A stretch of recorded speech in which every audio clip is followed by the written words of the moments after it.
Welcome to the world of Thomas Shelby, जहां हर move एक गेम है और हर एपिसोड एक वार्निंग। एपिसोड की ओपनिंग होती है काफी शांत लेकिन डीप सीन से। टॉमी एक कब्रिस्तान में खड़ा है, किसी पुरानी याद के सामने, शायद किसी ऐसे इंसान की कब्र पर जो उसके लिए बहुत मायने रखता था। कैमरा उसके चेहरे पर रुकता है और बस वहीं से हमें उसकी अंदरूनी गिल्ट और लोनलीनेस का एहसास हो जाता है। अगला सीन सीधा मूड बदल देता है। पॉली मार्केट से खाना लेकर अडा के घर जाती है। अडा क्लियरली परेशान है क्योंकि फ्रेडी अरेस्ट हो चुका है।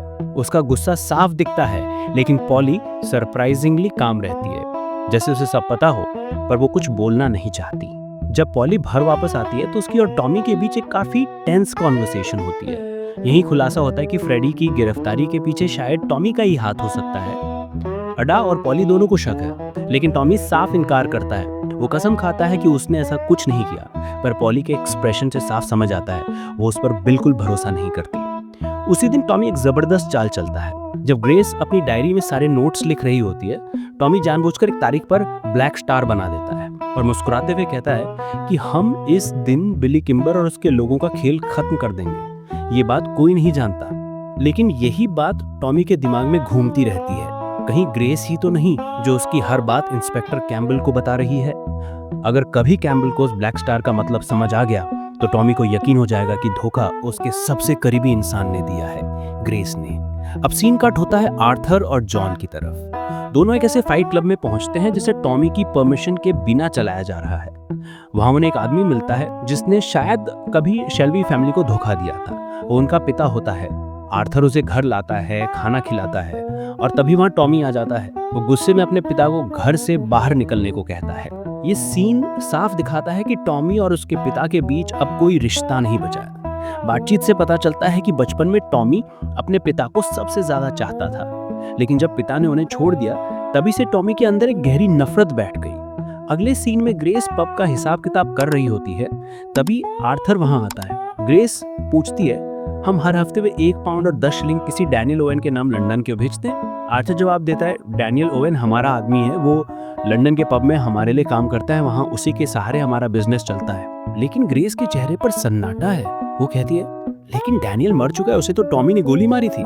आर्थर जवाब देता है, वो बस एक नाटक था ताकि डैनियल को अंडरग्राउंड रखा जा सके, डैनियल अभी भी जिंदा है। इसके बाद ग्रेस डैनियल की कब्र पर जाती है और डैनियल की कब्र को ध्यान से देखती है। शायद उसे कुछ सुराग मिला है, पर इसका पता बाद में चलेगा। अगला सीन आर्थर और उसके पिता के बीच का है। दोनों दोबारा उसी फाइट क्लब में मिलते हैं। आर्थर का पिता उसे एक सपना दिखाता है कि हम साथ में अमेरिका जाएंगे, कैसीनो और होटल्स खरीदेंगे, बहुत पैसा कमाएंगे।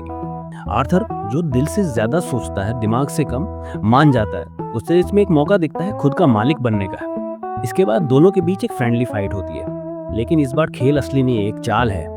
आर्थर का पिता उसे डर से बाहर निकालना चाहता है ताकि वो फिर से वो आर्थर बन सके जो पहले था, स्ट्रॉन्ग, फियरलेस और भरोसेमंद। अगला सीन पब के अंदर का है। वहाँ एक आदमी आता है, वही आईआरए वाला भाई जिसे ग्रेस ने हाथापाई के दौरान मार दिया था। ये आदमी उस शख्स का कजिन है। वो सीधे टॉमी से गन्स के बारे में बात करने आता है, लेकिन टॉमी जानबूझकर अनजान बना रहता है। आदमी दबाव बनाता है, गन्स वापस मांगता है और खुलकर धमकी देता है। साफ इशारा की बात हिंसक हो सकती है। यहाँ टेंशन पैल्पेबल है, कैमरा क्लोजअप्स पर है, हर सांस महसूस होती है। फिर टॉमी अपना अगला कदम खेलता है। ठंडे अंदाज में बोलता है कि वो गन्स लौटाएगा, पर अपनी शर्तों पर। टॉमी कहता है कि बंदूकें उसके सर पर बोझ बन चुकी हैं, उससे ये बोझ हटाना है, पर सही कीमत पर। लाइन हटकर आती है, मैं तुम्हें गन्स जरूर लौटाऊंगा, पर सही कीमत पर। अगले शॉट में टॉमी इंस्पेक्टर कैम्बल से मिलकर उस आदमी की जानकारी निकालता है। दोनों के बीच एक खामोश पर चालाक बातचीत होती है। इनमें से निकलता एक समझौता कि दोनों मिलकर आगे की चाल चलेंगे। फिर आखिर में टॉमी पूछता है कि फ्रेडी थ्रोन को किसने गिरफ्तार करवाया। कैम्पबल सीधे नहीं करता, उसका जवाब भौएं चढ़ा देने वाला होता है कि जैसा कि बाहर सब लोग जानते हैं, इस काम के पीछे तुम ही हो। मतलब साफ सस्पेशन वापस टॉमी पर घूम रहा है। एटमॉस्फेयर और भी जटिल हो जाता है। अगले सीन में आर्थर अपने सारे बचाए हुए पैसे अपने पिता को दे देता है। इमोशंस हैवी हैं, सैक्रिफाइस दिखता है। पिता उसे कहता है कि फ्राइडे को बॉक्सिंग रिंग पर मिलना। छोटा सा डायरेक्शनल बीट, फ्यूचर सेटअप मिल रहा है। फिर वही हफ्ते बाद पब का क्लाइमैक्स आता है। ठीक 12 बजे वो आदमी आना तय जो गन्स के बारे में पूछ रहा था। टॉमी जानता है कि जान का खतरा है, इसलिए ग्रेस को आराम से समझाता है, छुपकर पिस्टल रख लेना, अगर कुछ गड़बड़ लगे तो निकलकर सीधा उस आदमी में पिस्टल तान देना। ग्रेस के चेहरे पर दृष्टि और रिजॉल्व, वो तैयार रहती है। जब क्लॉक 12 बजता है, दो लोग पब में कदम रखते हैं। गन्स के बदले टॉमी एक नक्शा देता है, वही नक्शा जिसमें गन्स की असली लोकेशन मार्क्ड है। ये मूव साफ दिखाता है कि टॉमी ने पूरी चीज पहले से प्लान कर रखी थी। ब्लफ, मिस डायरेक्शन और कंट्रोल का खेल। नक्शा देने के बाद अचानक सब कुछ बदल जाता है। उनमें से एक आदमी अपनी जेब से पिस्टल निकालता है और सीधा टॉमी पर तान देता है। पर इससे पहले कि वो ट्रिगर दबाए, टॉमी हल्का सा इशारा करता है और तभी ग्रेस छिपी जगह से निकलती है, गोली चलाती है। एक गोली सीधा एक आदमी को लगती है, दूसरा टॉमी पर टूट पड़ता है। दोनों में जबरदस्त हाथापाई होती है और आखिर में टॉमी उसे मारकर उसका सिर फोड़ देता है। लेकिन अब खेल पलट चुका है, दोनों आदमी मारे जा चुके हैं और टॉमी का पूरा प्लान खत्म हो जाता है, क्योंकि उसने कैम्बल से डील की थी कि वो इन दोनों को जिंदा सौंपेगा। अब डील टूट चुकी है और उसका भरोसा भी। कट होता है ग्रेस और कैम्बल की ओर। दोनों एक सुनसान जगह पर मिलते हैं। ग्रेस क्लियरली परेशान है, वो इस मिशन से बाहर निकलना चाहती है। वो कहती है, मुझे पता है टॉमी ने गन्स कहाँ छिपाए हैं। अब ग्रेस खुद कैम्बल से डील करना चाहती है, गन्स के बदले टॉमी की आजादी। वो चाहती है कि टॉमी को कोई नुकसान न पहुंचे। कैम्बल उसकी बात मान लेता है। ग्रेस फिर सच्चाई बताती है, डैनियल दरअसल जिंदा है, उसकी मौत सिर्फ दिखावा थी और उसके कब्र में ही सारे गन्स दबे हुए हैं। इसके बाद एक मोन्टाज चलता है। ग्रेस पब में गाना गा रही है, उसकी आवाज सीन को हॉन्टिंग बना देती है। उसी वक्त कैम्बल कब्र खुदवा रहा है और वहां से गन्स निकलवाता है। आर्थर बॉक्सिंग रिंग में अपने पिता का इंतजार कर रहा है और अड़ा अपने बच्चे के साथ अकेली बैठी है। सब अपने अपने जाल में फंसे हुए हैं। जब कैम्बल को गन्स मिल जाते हैं तो ग्रेस उससे मिलने आती है। ग्रेस कहती है कि अब वो रिजाइन करना चाहती है। कैम्बल हल्के से मुस्कुराता है और फिर वो लाइन बोलता है जो सब कुछ बदल देती है, अगर मैं तुम्हारा बॉस नहीं हूं तो क्या मुझसे शादी करोगी? ग्रेस मुस्कुराकर मना कर देती है और उसी पल कैम्बल समझ जाता है कि ग्रेस के दिल में कोई और है, टॉमी शेल्बी। उसके चेहरे की मुस्कान अब गुस्से में बदल जाती है। ग्रेस वहां से चली जाती है।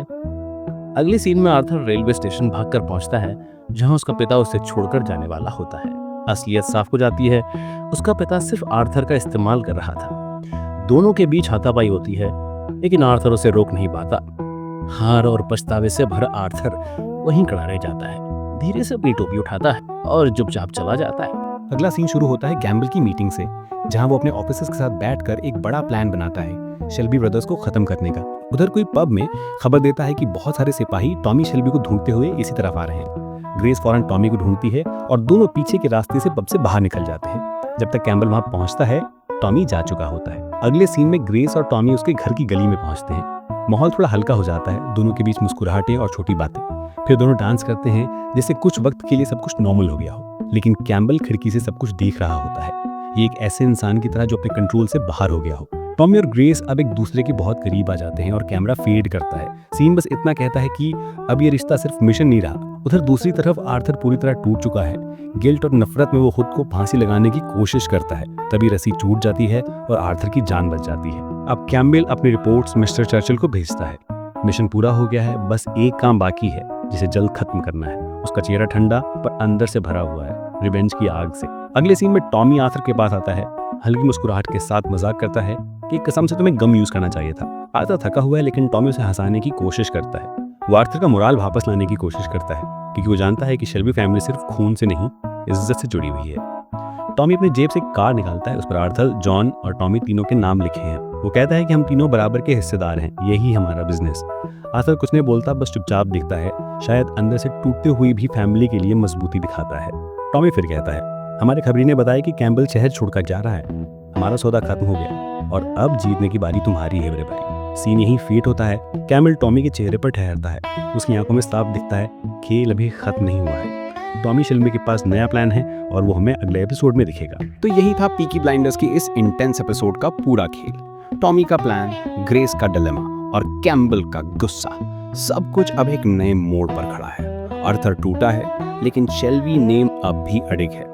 और जैसा कि टॉमी शेल्बी हमेशा कहता है, you can change what you do but you can't change what you want. अगला एपिसोड और भी ज्यादा खतरनाक होने वाला है। तो अगर तुम्हें ये ब्रेकडाउन पसंद आया तो लाइक, शेयर और सब्सक्राइब करना मत भूलना और बताओ अगला एपिसोड किस एंगल से एक्सप्लेन करें।